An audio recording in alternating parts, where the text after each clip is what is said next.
हाँ, इस समय हम जो है नदी के किनारे, गंगा नदी के किनारे, मंदाकिनी के किनारे जो है आए हुए हैं। और एक हमारे महाराज जी के पास भी हम धीमे धीमे पहुंच रहे हैं उनके पास। वो भी अचानक हमको जंगल में ही मिल गए हैं। ये देखिए जंगल का कितना बढ़िया दृश्य है। ये देखिए, ये देखिए चारों तरफ जंगल ही जंगल है। ये कुछ लोग ये यहाँ देखो आनंद विहार कर रहे हैं। ये देखिए जंगल के किनारे का है। ये नदी के किनारे बैठे हुए हैं, पानी थोड़ा थोड़ा बह रहा है। इस तरह से ये जो है, ये देखो चारों तरफ जंगल ही जंगल है। ये महाराज जी हमारे बैठे हुए हैं, इनसे कुछ अभी सत्संग करेंगे हम। ये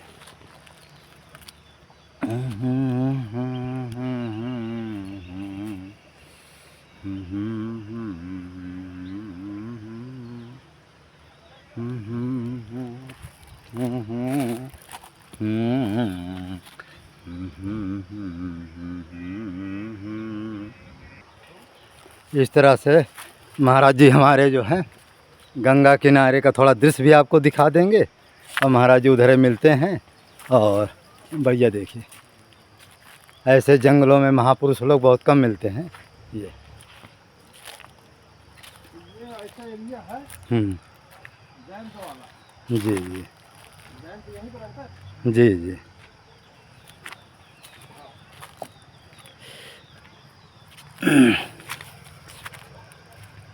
चारों तरफ देखिए जंगल ही जंगल है, बड़ा बीहड़ जंगल है।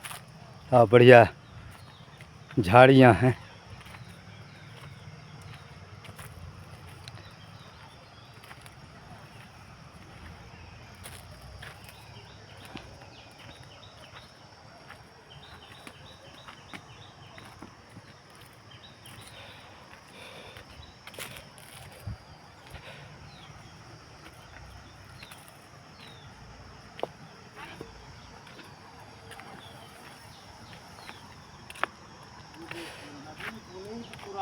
हाँ, इसी की थोड़ा महिमा सुनाइएगा। ये हम लोग देखो मंदाकिनी के किनारे आए हुए हैं। कितना बढ़िया दृश्य है। अभी दिखाते हैं कितना सुंदर जो है जल बह रहा है। हाँ, ये देखिए, ये हम लोग आ गए ना। ये देखिए ये कितना बढ़िया दृश्य है। चारों तरफ पानी ही पानी बरस रहा है। ये देखिए, ये महाराज जी हैं, उधर कुछ लोग स्नान कर रहे हैं। ये महाराज जी हमारे हैं। तो हम इस समय जो है गंगा मंदाकिनी के किनारे आए हुए हैं। कितना बढ़िया जो है जल चल रहा है। और महाराज जी से थोड़ा जो है यहाँ की चित्रकूट की महिमा पूछेंगे। और महाराज जी से थोड़ा ये भी पूछेंगे कि किस तरह से संतों को रहना चाहिए, किस तरह से गृहस्थों को रहना चाहिए, और किस तरह से जीव का कल्याण होगा संसार में जो लोग भटके हुए हैं। और इस तरह से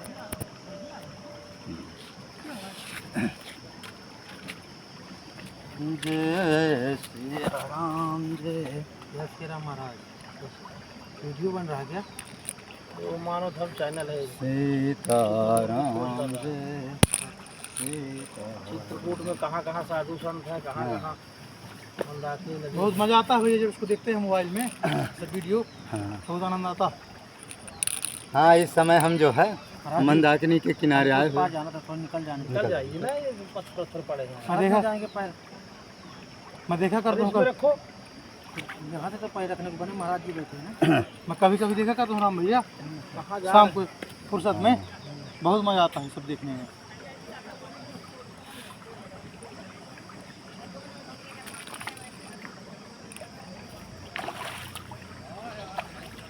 अरे यहाँ तो लाइनें यहाँ लगा है यार, यही रास्ता इन्हें मिला है। उधर से जाओ, उधर से।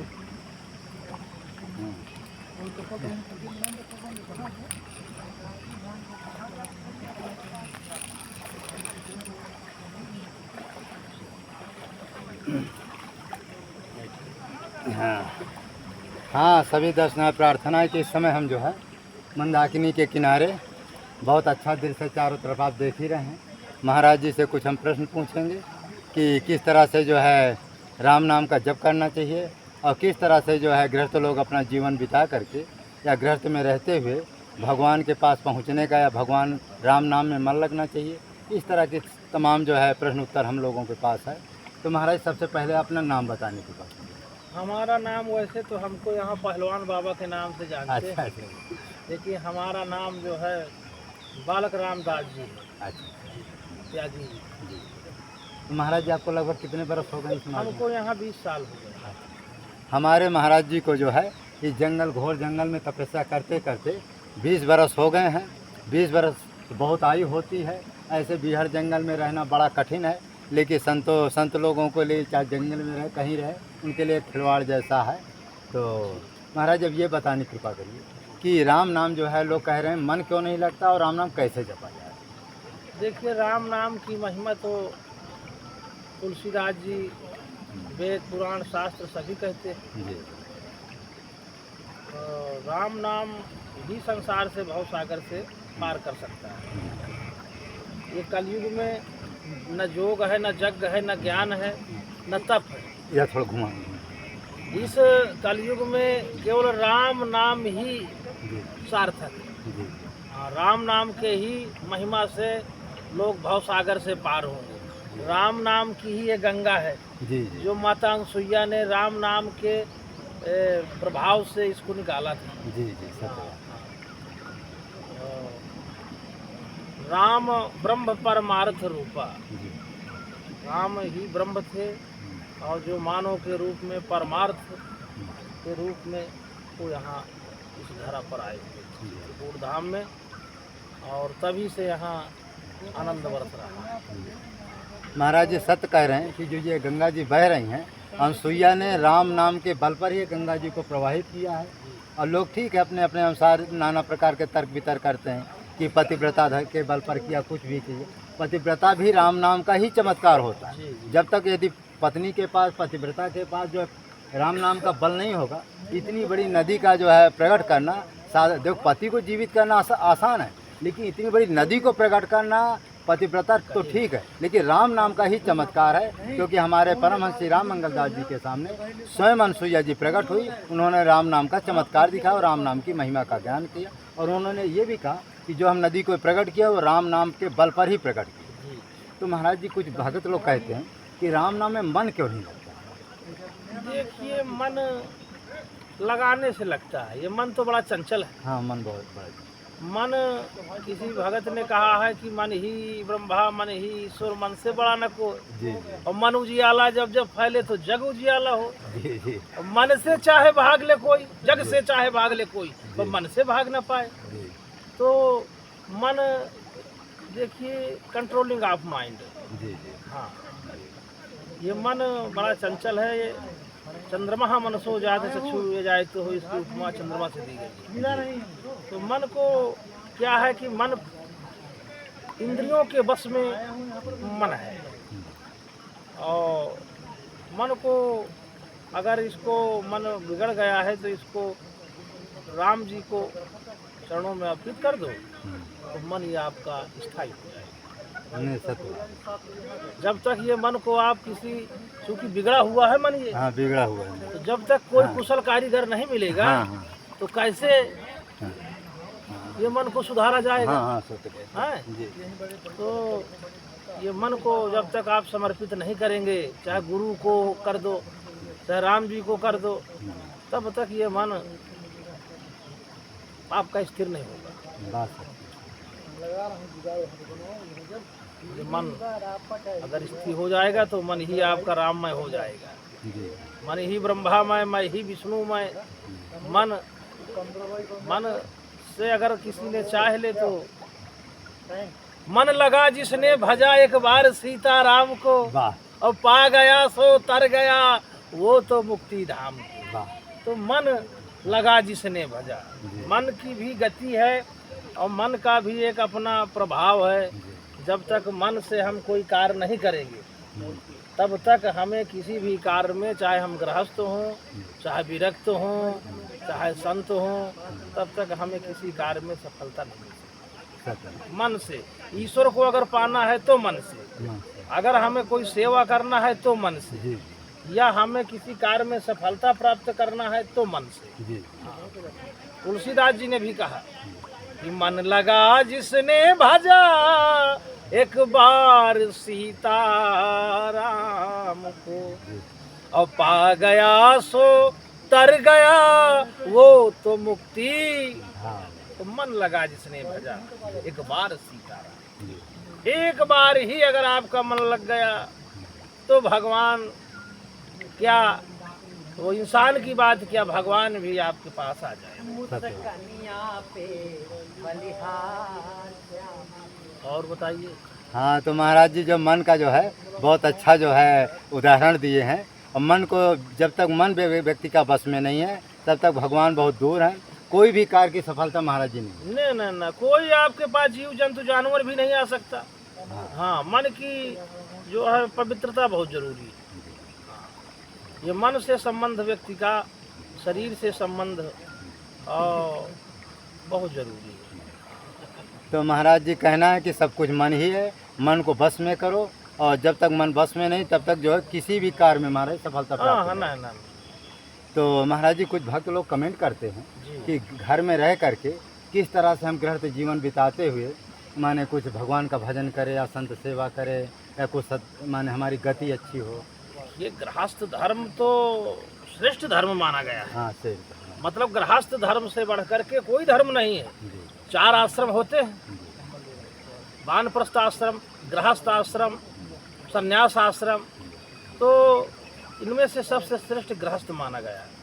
बड़े बड़े आपने देखा, नरसी को देखा, प्रहलाद को देखा, और बड़े बड़े महात्मा हुए हैं, महापुरुष, तो वो गृहस्थ ही थे। जिन्होंने घर में रहते हुए भी ईश्वर को प्राप्त किया। प्राप्त किया। ये दुनिया के भटकने से ईश्वर थोड़ा मिलेगा। हाँ, घर में भी रह करके निर्मल मन जन सो मोहि पावा, अमोहि कपट छल छिद्र न भावा। भगवान स्वयं कहते हैं कि निर्मल मन, मतलब मनुष्य ईश्वर और जीव के बीच में जो आवरण है वो केवल क्या है, कपट, छल, छिद्र। ये अगर छूट जाए तो ईश्वर तो हमेशा हमारे साथ में रहता है, हमेशा। यही आवरण है। तो महाराज जी कहना है कि यदि भगवान के पास पहुंचना है, चाहे घर में रहो चाहे वन में रहो, छल कपट नहीं होना चाहिए। हाँ, ये दुनिया का सब बेकार है।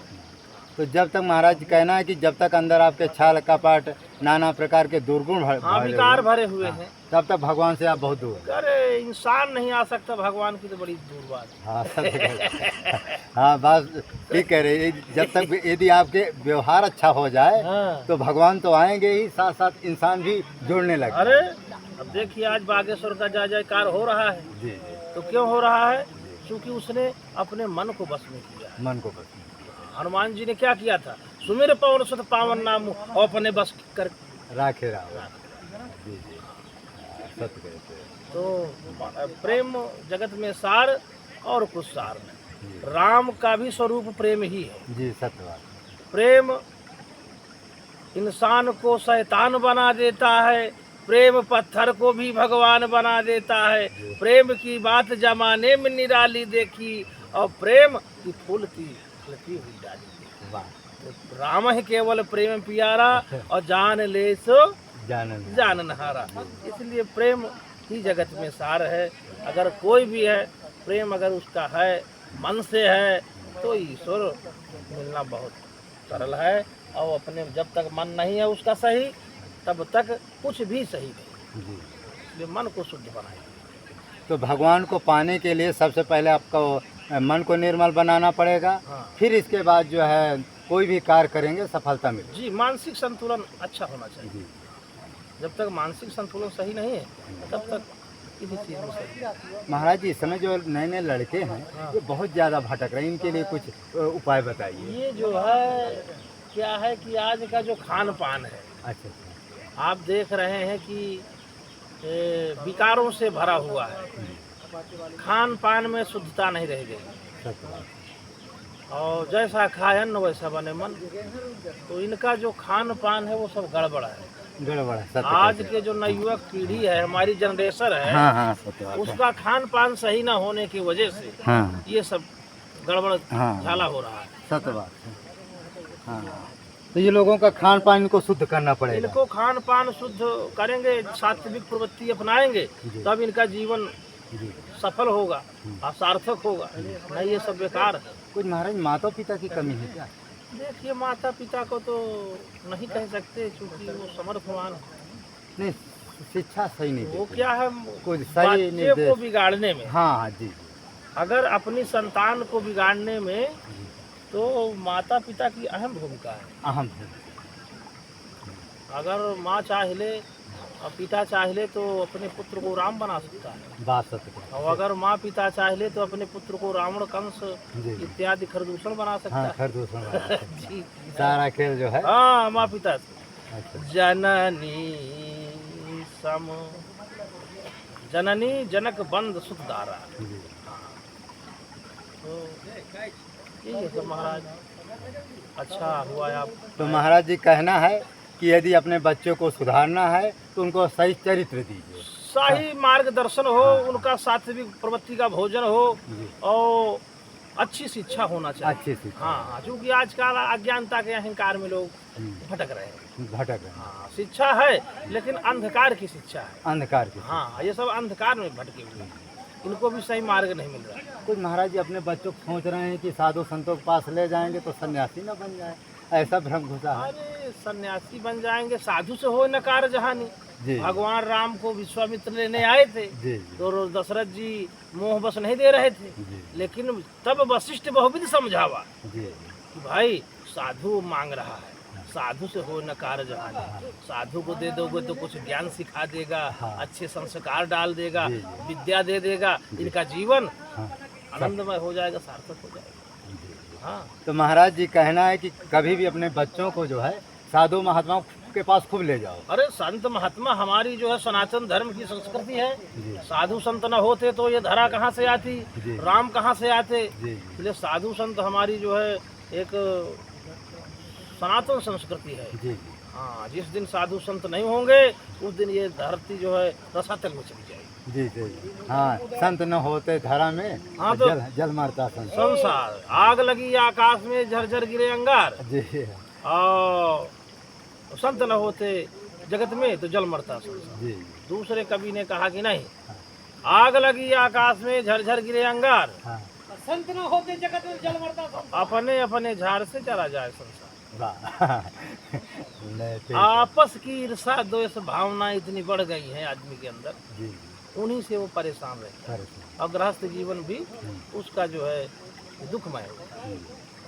तो महाराज जी कहना है कि यदि कोई भी जो है गृहस्थ में रह करके भी यदि संत के पास आते जाते रहोगे तो तुम्हारा भी संस्कार अच्छे होंगे, और जो तुम्हारे परिवार के लोग हैं लड़के उनका भी संस्कार बनेगा, और भगवान की तरफ जो बढ़ोगे भी, और माने घर में भी प्रेम बना रहेगा। जी, क्योंकि संत के पास कुछ ना कुछ जो है माने बहुत अच्छा गुण मिलता है। हाँ जी, कैसे खाना है, कैसे पीना है, तो ये सब गुण मिलता है। इसीलिए आप लोगों से प्रार्थना है कि अधिक से अधिक आप लोग जो है संतों से जुड़े।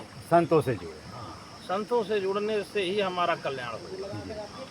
संत हमारी सनातन संस्कृति है, हमारी एक सनातन वसुंधरा है। हाँ, हमारी एक धरोहर है संत। जी आपने पढ़ा होगा भागवत में एक विषय आता है कि जब इस संसार में प्रलय होता है, प्रलय माने प्राधन लय, मतलब समाप्त भी हो जाता है संसार लेकिन फिर से लय होने लगता है। हाँ, उत्पत्ति होने। मतलब उत्पत्ति और प्रलय। तो वहाँ पर ये हुआ कि प्रलय होने वाला है, तो हमको हमारे लिए सबसे आवश्यक क्या है, किसको हम बचाया जाए। प्रलय हो जाएगा तो हम किसको बचाएं, तो बोले संतों को बचाइए, अपने वेद पुराणों को बचाइए। वही मनु महाराज ने शतरूपा ने संत और वेद पुराणों को और कुछ चिड़िया पक्षियों को बचाया था, और मत्स्य स्वरूप में भगवान ने उनकी रक्षा किया था। रक्षा की। हाँ, तो महाराज जी कहना है कि जो भी आपके बच्चे हैं वो है उनको संतों के पास ले जाओ, संस्कार भी मिलेगा, कैसे खान पान करना, कैसे रहना है, और थोड़ा उनके पास संतों के पास।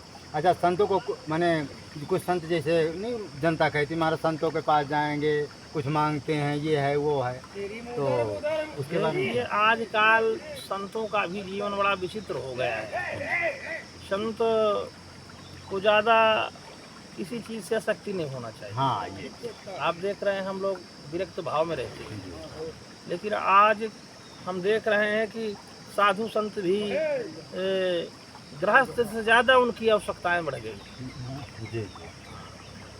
और नाना प्रकार के जो हमारे बुजुर्ग संत थे, पुराने संत थे, जंगल वाले थे, और तो उनको बड़ा उनके अंदर दया थी। आज भी महाराज उन्हें तो कुछ नहीं, करुणा थी। आज उनको अपना केवल भोजन और भजन की जरूरत थी। और आज तो देखिए कितने साधु संत मतलब भौतिकता में पड़े हुए हैं, गाड़ी घोड़ा में पड़े हुए हैं, एसी आराम कर रहे हैं। तो इससे क्या है कि जो देखता है उस पर भी प्रभाव पड़ता है, तो इससे जो भावनाओं को कुंठित, भावनाओं में ठेस पहुंचता है। तो महाराज जी कहना है कि आप कहीं भी जाओ, जो जंगल में महात्मा रहते, एकांत में महात्मा रहते, उनका सत्संग करो। हाँ, उनका सत्संग करो, उनकी सेवा करो। जी। हाँ, उसी से कल्याण भी होगा, उसी से कल्याण, उसी से संस्कार मिलेगा। संस्कार, संस्कृति, ये सनातन सभी कुछ उन्हीं में है। तो हमारे महाराज जी कहना है कि आप लोग जो है, जो बड़े बड़े मठाधीश हैं, उनके पास थोड़ा कम जाइए, क्योंकि वहाँ तो और तुम्हारा बिगड़ेगा। वो तो गृहस्थ से भी ज़्यादा बेहतर हो चुके हैं। और जहाँ कोई एकांत महात्मा देखे कि थोड़ा माने अच्छे महात्मा, तो उनके पास जाओ, यथाशक्ति सेवा भी करो, उद्देश्य सत्संग करो। तुम भी जाओ, अपने बच्चों को भी ले जाओ। रोज ना जा सको तो महीना में, 2 महीना में, साल में, 6 महीना में, तो उससे महाराज जी संस्कार मिलता है। जी जी, अरे जीव का कल्याण होगा भाई। हाँ। तो महाराज जी आप कहाँ कहाँ करती हैं? हम ज़्यादातर हमारे गुरु महाराज यहीं सिरसावन में रहते थे। ये तो उस समय बहुत जंगल था। हाँ, घनघोर जंगल था, आने जाने का कोई मार्ग नहीं था। और अमावस निकल जाती थी, हम लोग जान नहीं पाते थे कि अमावस कब हो गई, सच बात, क्योंकि यहाँ कोई आता ही नहीं था। कोई नहीं आता। तो हमारे महाराज जी रहते थे, तो गौ सेवा का काम हमको दिया। रामदास नहीं, उनके भी शिष्य थे मोहनदास जी। अच्छा, मोहनदास जी। हाँ, उनको भी हमने दर्शन किया। हाँ, किए होंगे, बहुत अच्छे संत थे। हाँ। और 10-50 आदमी उनके पास बना ही रहता है जी। आज हैं साधु संत, लेकिन वो लोभ लालच में भी रहते हैं। तो महाराज जी आपको तो इस मार्ग में तो आपका शरीर देखता कि आप बहुत बड़े घर के हैं, लेकिन कैसे ये मार्ग में आ गए? देखिए, यहाँ संसार में ना कोई बड़ा है ना कोई छोटा है। हाँ, बड़ा से बड़ा, छोटे से छोटा, भगवान के लिए सभी समान है। हाँ, वो सभी बराबर हैं। ये तो शरीर का गुण है, जैसे आप कहते हैं मोटे ताजे हैं। तो ब्रह्मचर्य व्रत संयम नाना, ये ब्रह्मचर्य का प्रभाव है। अब ब्रह्मचर्य कोई रह नहीं पाता। हाँ, रह नहीं। इसलिए कि आजकल काम, दम्भ, मद, लोभ, माया में आदमी फंसा हुआ है। जीव चराचर जंतु समाना, भीतर बसा ही न जाने आना है। तो ब्रह्मचर्य व्रत संयम नाना, अधीरज धर्म ज्ञान विज्ञान। तो हमारे गुरुजी ने हमको यही बताया। हाँ, इसलिए ब्रह्मचर्य का प्रभाव है। हाँ, जो ब्रह्मचर्य नहीं, तुम्हारा शरीर कैसे बनेगा? हाँ, सत्य है भाई। ब्रह्मचर्य ही वही ब्रह्म है, वही शक्ति है, वही सब कुछ है। हाँ, लेकिन कंट्रोलिंग ऑफ माइंड, जब तक आपने आप बस को, मन को बस में नहीं करेंगे, तो ये ब्रह्मचर्य आपका समाप्त हो जाएगा। ये तो महाराज खान पान से सब नष्ट हो रहा है धीरे धीरे। हाँ, आज के खान पान में सही नहीं, इसलिए आदमी साधना नहीं कर पा रहा है। तो हनुमान जी की पूजा माने की? हनुमान जी देखिए बैठे हैं यहाँ, रोज प्रतिदिन आते हैं हनुमान जी। वो देखो, अच्छा, रोज आप पूजा करते हैं? यहाँ जरूर मैं आता हूँ। अच्छा। हाँ, ये स्नान भी यहाँ करता हूँ, हनुमान जी की पूजा भी करता हूँ, संतों की सेवा भी करता हूँ। किसी को कोई कुछ आवश्यकता है तो मैं उनके प्रति समर्पित रहता हूँ। हाँ, ये शरीर मैं ज़्यादा से ज़्यादा सेवा में ही लगाना चाहता हूँ। इधर उधर कभी आप मेरे को देखे नहीं होंगे ज़्यादा। नहीं। ना मैं कहीं किसी के भंडारे में जाता, हाँ, कभी नहीं। ना मैं किसी के यहाँ विशेष जाता।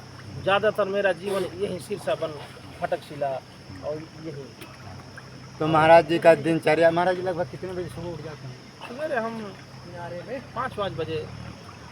4 बजे? हाँ, 4-5 जी। तो महाराज जी हमारे सुबह जो 4 बजे उठ करके हनुमान जी की पूजा करते हैं, परिक्रमा भी जाते हैं डेली? परिक्रमा डेली नहीं जा पाते, हम पूर्णौसी एकादशी को जाते हैं। और यही गंगा जी अच्छा, गंगा जी का स्नान? गंगा जी का स्नान करने से परिक्रमा हो जाता है। हाँ, सत्य। वो परिक्रमा वाले गंगा जी को तरसते हैं। हाँ। और हम लोग परिक्रमा को तरसते हैं। हाँ। तो हमारे गुरु जी कह दिए थे कि भाई गंगा नहा लो, वही परिक्रमा के बराबर है। अच्छा। हाँ, गंगा जी और परिक्रमा में ज़्यादा अंतर नहीं। अरे वो गंगा जी का स्नान हो गया तो समझो परिक्रमा हो गई, परिक्रमा हो गई तो गंगा जी का स्नान। तो महाराज जी कहना है कि हमारा जो है 4-5 बजे हम रोज़ उठते हैं, हनुमान जी की पूजा करते हैं, डेली मंदाकिनी का स्नान करते हैं, इसी तरह जंगलों में अपना रहते हैं और भगवान का भजन करते हैं। यही महात्मा का जीवन है। और सभी लोगों को प्रार्थना है कि हम देखो मंदाकिनी के किनारे आए हुए हैं, कितना अच्छा दृश्य है। और मानव धर्म प्रसार की जय, सत्य न्याय धर्म की जय, परमहंस श्री राम मंगलदास जी महाराज जी की जय, परमहंस श्री गंगा रामदास जी की जय। जय जय सीताराम। चित्रकूट धाम की जय, कामतगिरी मैया की जय, मंदाकिनी मैया की जय, और फटकशिला की जय, फटिकशिला की जय, सिरसावन की जय, सिरसावन की जय, चित्रकूट धाम की जय, चित्रकूट धाम की जय, मंदाकिनी मैया की जय, मंदाकिनी मैया मैया की जय, जय जय राम नाम महाराज की जय श्री सीताराम नाम महाराज की जय। इस वीडियो को अधिक से अधिक आप लोग लाइक करें, सब्सक्राइब करें, शेयर करें, यही हम आप लोगों से प्रार्थना है। देखिए किस तरह से चारों तरफ जंगल है, नीचे देखो मंदाकिनी है, किस तरह से बह रहे। कुछ भक्त लोग देखो स्नान भी कर रहे हैं, पता नहीं इनको क्या आनंद आता है, जंगलों में ही जंगलों में ही स्नान करने आते हैं, कहाँ से पता नहीं कहाँ से खोज लेते हैं। ये देखिए चारों तरफ जंगल ही जंगल। उधर एक गुफा है जो हमारी बहुत प्राचीन गुफा है। ये देखो उसका पेड़ है आम का, देखो कितना फल लगा हुआ है, दिखाते हैं आपको। ये देखिए नहीं आम का फल लगा हुआ है। इस तरह से चारों तरफ जंगल ही जंगल है। तो हाँ